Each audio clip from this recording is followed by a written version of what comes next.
नमस्कार साथियों। आज बात करते हैं प्री मैट्रिक स्कॉलरशिप फॉर्म किस प्रकार भरे जाएंगे। तो इनके संबंध में मैं पूरा प्रोसेस आपको बताऊंगा। आप वीडियो के लास्ट तक बने रहिए। तो इस बार दोस्तों ये है कि स्कॉलरशिप के लिए सिस्टम ने ऑटो प्रणाली लागू कर दी है। यानी अपने को यहाँ छात्र को पात्र और अपात्र सिस्टम पर करना होगा। अगर अपन ने उसको अस्वीकार नहीं किया तो यह सिस्टम अपने आप उसको ऑटो पात्र मान करके आगे प्रोसेस कर देंगे। किस प्रकार, मैं आपको ऑर्डर बता देता हूं। क्या यह माध्यमिक शिक्षा निदेशालय राजस्थान बीकानेर का ऑर्डर है और इसमें यह लिखा है कि यदि विद्यालय छात्रवृत्ति प्रभारी ने किसी छात्र को किसी भी योजना के लिए स्वीकार नहीं किया और उसे अस्वीकार भी नहीं किया तो किसी भी योजना के लिए पात्र होने पर, यानी पात्र होने पर, अब पात्र किस प्रकार मानोगे कि आधार और जन आधार ऑथेंटिक हो गया है तो वो आगे ऑटो सिस्टम के तहत स्वतः ही पात्र कर देगा। अगर यहाँ आधार वेरिफिकेशन नहीं हुआ है तो वो सिस्टम के तहत आगे नहीं जाएगा और ऑटो पात्र नहीं करेगा, यानी उसको स्वीकार नहीं करेगा। तो यहाँ पात्र होने पर सिस्टम उस छात्र को अंतिम तिथि समाप्त होने के बाद उस योजना हेतु स्वतः ही पात्र कर देगा जिसकी समाप्त जवाबदेही संस्था प्रदान की होगी। अब आपको देखना है इनकी मुख्य शर्तें हैं, तो आपको मैं बता देता हूं। ये ऑर्डर मैं डिस्क्रिप्शन में दे दूंगा, आप देख लेना पूरा।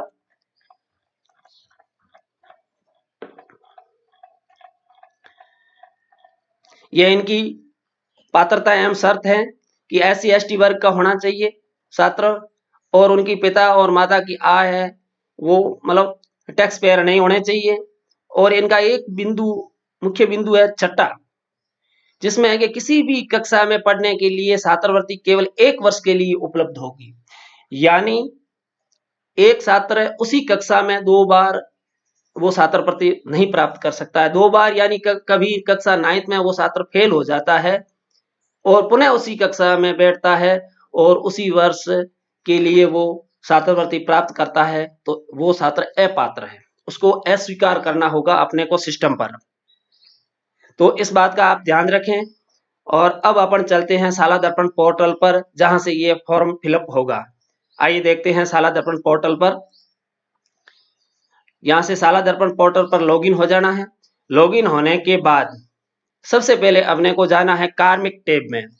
कार्मिक टैब में जाने पर अपने को यहाँ स्कॉलरशिप प्रभारी नियुक्त करना है, जहाँ है वर्क इंचार्ज मैपिंग।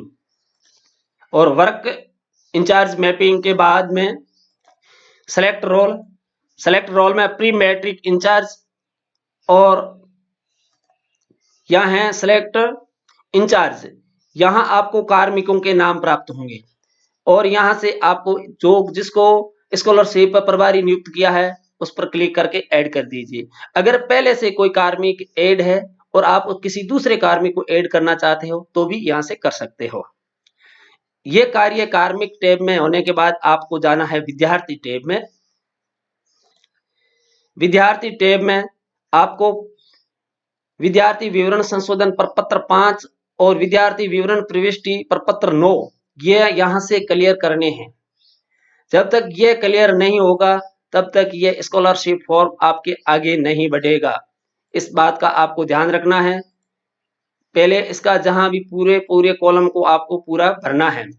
मैंने यहाँ सभी प्रकार से ये कार्य पूर्ण कर लिया है, लेकिन बहुत से सारे छात्रों के आधार वेरिफिकेशन नहीं हुआ है तो स्कॉलरशिप का वो फॉर्म है वो ऑटो प्रोसेस नहीं होगा और अपने जो इंडिविजुअल रूप से करेंगे तो भी नहीं होगा।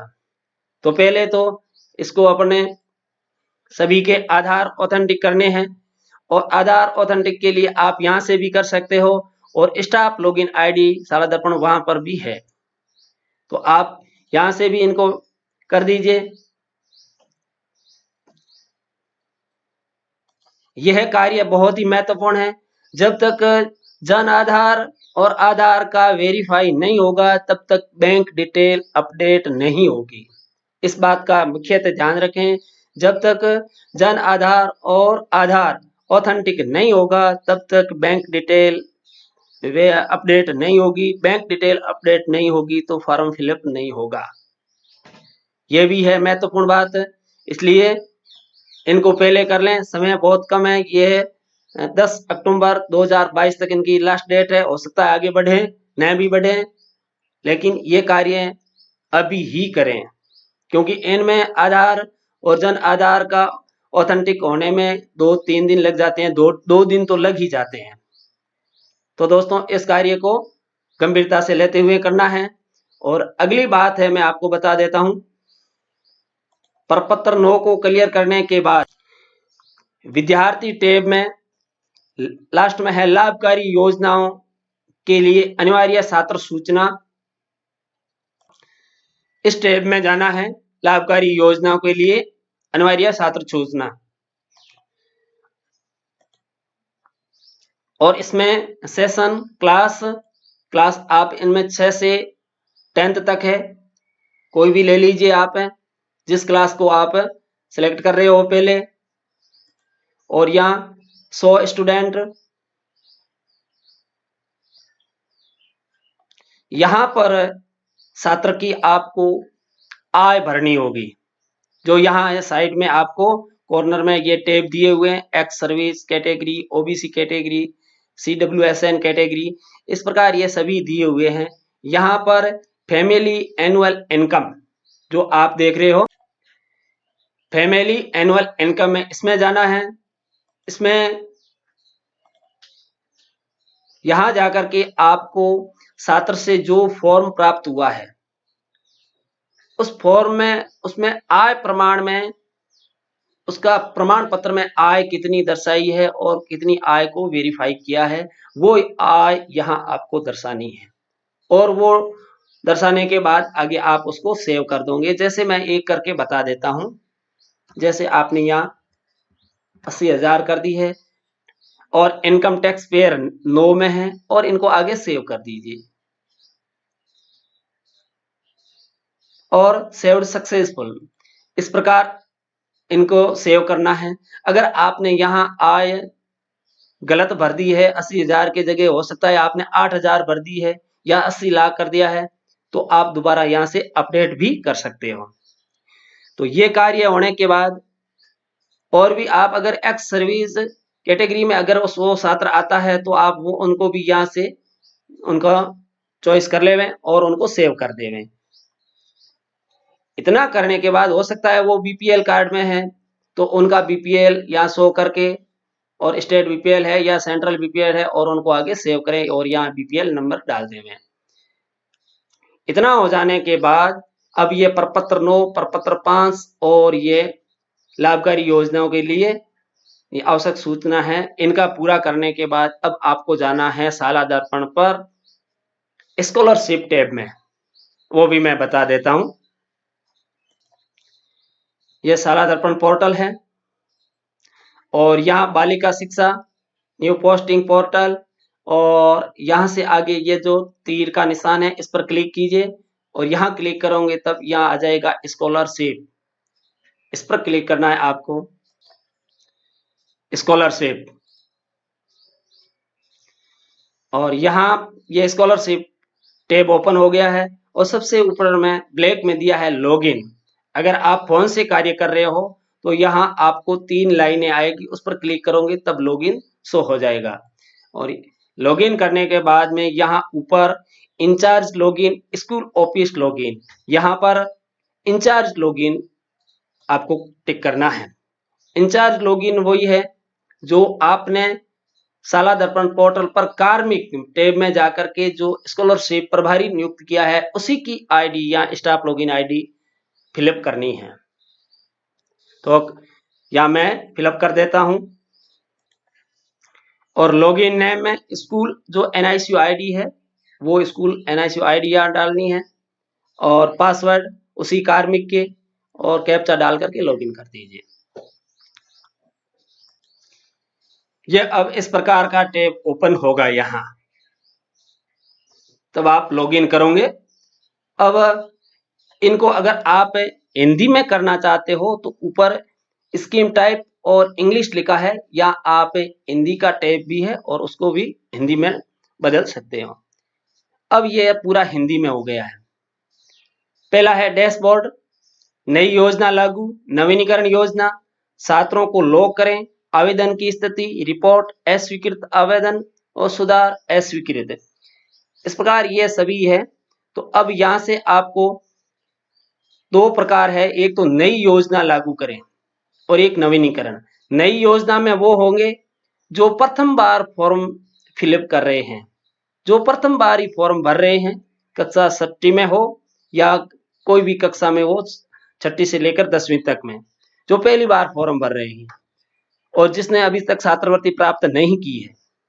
और नवीनीकरण योजना में वो होंगे जिसने पिछले साल छात्रवृत्ति प्राप्त की हो और उनको इस साल और छात्रवृत्ति प्राप्त करनी है अगली कक्षा के लिए, तो वो नवीनीकरण योजना में आएगा।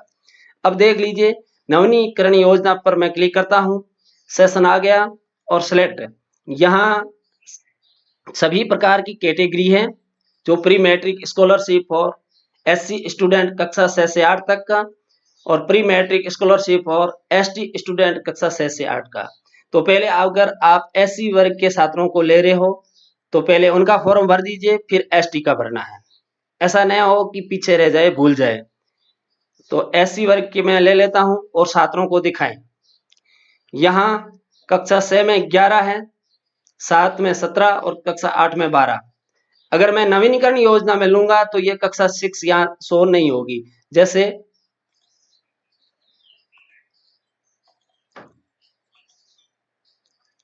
देख लीजिए दोस्तों, कक्षा 7 और 8 है, छठी यहाँ नहीं है। तो इस प्रकार अगर नवीनीकरण में आपको फॉर्म भरना है एससी वर्ग में, तो मैं कक्षा 7 का एक बार टिक कर देता हूं और आप देख लीजिए किस प्रकार फॉर्म भरना है। यहाँ मैंने अभी तक एक फॉर्म फिलअप किया है जो एप्लीकेड आ रहा है, ये अंतरी कुमारी का। बाकी अभी तक मेरे एक भी नहीं हुआ है। क्यों नहीं हुआ है? क्योंकि आधार और जन आधार का ऑथेंटिक नहीं हुआ है, वेरीफाई नहीं हुआ है, इसलिए एक भी नहीं हो रहा है। इसमें मैं एक करके बताता हूं। ये प्रवीण कुमार है, इसका मैं फॉर्म भर के बताता हूं आपको। जो ये आई बटन दिया हुआ है आप देख लीजिए, यहां से जो आई बटन है मैंने रेड बॉक्स बनाया है, यहां से ये फॉर्म ओपन हो जाएगा। देख लीजिए किस प्रकार होता है। ये पूरे हैं। यहां दोस्तों ये ग्रीन टिक आ रहा है, वो कार्य तो कंप्लीट है, और जो रेड क्रॉस आ रहा है वो अभी मेरे भरने बाकी है। तो देख लीजिए, जब जन आधार वेरीफाई हो गया है तो यहाँ उनका बैंक खाता, आईएफएससी कोड सब शो हो गया है। अगर जन आधार वेरीफाई नहीं होगा तब तक ये बैंक खाता यहाँ शो नहीं होगा, और नहीं अपन शाला दर्पण पोर्टल पर इसको कहीं से भर सकते हैं। इस बात के लिए जन आधार को पहले ऑथेंटिक करना होगा। अब इनकी मैं पारिवारिक आय आपको दर्शा करके बता देता हूं। तो अब इसके लिए जाना होगा अपने को शाला दर्पण पोर्टल पर। तो आइए देख लेते हैं शाला दर्पण पोर्टल पर। कक्षा 7 वही विद्यार्थी टैब, विद्यार्थी में लाभकारी योजना में जाना है, और सेशन तो 22-23 कक्षा 7 और a student show.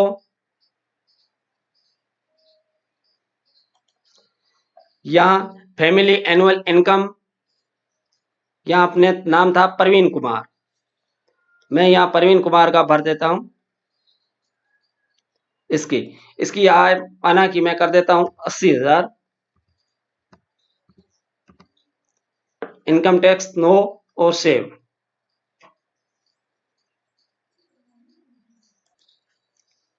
Saved successful.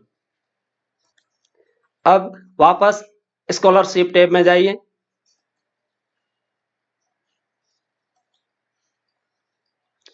और योजना कक्षा 7 की मैं बात कर रहा हूं, 15 छात्र है, प्रवीण कुमार। ये देख लीजिए, इनकी पारिवारिक आय 80,000 हमने कर रखी है। वो यहाँ शो हो गई और यहाँ ग्रीन टिक आ गया। जब सभी के ग्रीन टिक आ जाता है तो आपके फॉर्म है वो आगे बढ़ जाएगा। अगर सभी आपने इस प्रकार का कार्य प्रपत्र 9 में क्लियर कर दिया है और इस छात्र को अगर ये योग्य नहीं है, इसकी आय ज्यादा हो, ऐसा है और अपन ने उसको अस्वीकार नहीं किया तो ये फॉर्म ऑटोमेटिक ही आगे बढ़ जाएगा। इस बात का ध्यान रखना है। जब हमने आधार ऑथेंटिक कर दिया है और केवल आय नहीं भरी है और आधार अपडेट कर दिया है तो स्वतः ही ये आगे बढ़ जाएगा, ऑटो प्रोसेस हो जाएगा। और इसमें जरूरी दस्तावेज क्या है? एक तो आय प्रमाण पत्र, income certificate, caste certificate, Jan Aadhaar certificate, birth certificate और आधार सर्टिफिकेट। ये आप उस छात्र से प्राप्त करोगे तब ये फॉर्म आपका फिलअप करना है।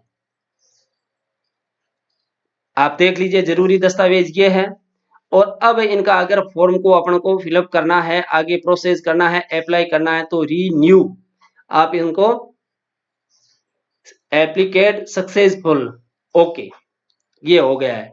अब अगर इन छात्र को लॉक करना है, एक लॉक करना और रहता है, अंतिम एप्लीकेशन लॉक करें, तो वो भी मैं बता देता हूं। ये कार्य करने के बाद आप यहां देख सकते हो छात्र को लॉक करें, इस टैब पर आना है और यहां क्लिक कर दें। 17, 22, 23 ऊपर लिखा है छात्रवृत्ति के लिए आवेदनों को लॉक करें और योजना एससी वर्ग का छात्र था, कक्षा 7 का, छात्र को दिखाएं। यहाँ दोस्तों देख लीजिए, ये प्रवीण कुमार, कक्षा 7, एम है 750 इसका अमाउंट आ रहा है। तो आप देख लीजिए, इनका स्टूडेंट अगर रिमूव करना है तो यहाँ से कर दीजिए, नहीं तो इनको फाइनल लॉक कर दीजिए।